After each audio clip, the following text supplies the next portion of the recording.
আসসালামু আলাইকুম বন্ধুরা, আশা করি আপনারা সকলেই ভালো আছেন। তো আজকে আমি নতুন একটা প্রজেক্ট নিয়ে হাজির হলাম আপনাদের সামনে।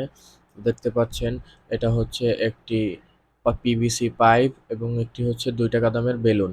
তো আরেকটি হচ্ছে কস্টিপ এবং এটা হচ্ছে খেলনা পিস্তলের বুলেট।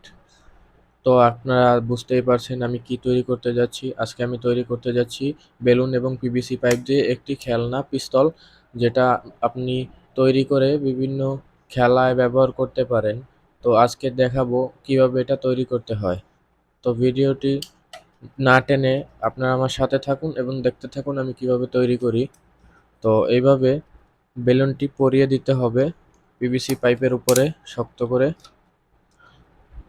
করে ভালো করে পেঁচিয়ে দিব। এই যে এইভাবে দেখতে পাচ্ছেন বন্ধুরা, এইভাবে। এবং একটু কস্টিপ নিয়ে নিব, কস্টিপ দিয়ে ভালো করে লাগিয়ে দিব যেন এটা ছুটে না যায় পরবর্তীতে মারার সময়। যেইভাবে কস্টিপটা একটু কেটে নেই,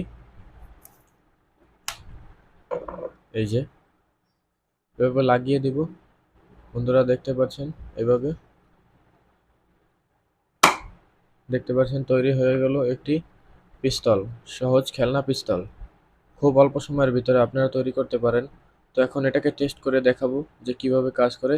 এটা এভাবে বুলেট ভিতরে ঢুকিয়ে দিবেন, ঢোকানোর পর এটা ধরে টানবেন, টেনে ছেড়ে দিবেন, তাহলেই পরে এটা চলবে। তো এখন দেখাচ্ছি কিভাবে করতে হয়। এটাকে এই যে রাখলাম, এই যেটাকে ধরলাম এবং এটাকে জোরে পিছনে টানবেন, পিছনে টেনে লক্ষ্যবস্তুর সামনে নিয়ে ছেড়ে দিবেন। দেখতে পাচ্ছেন কিভাবে মারলাম।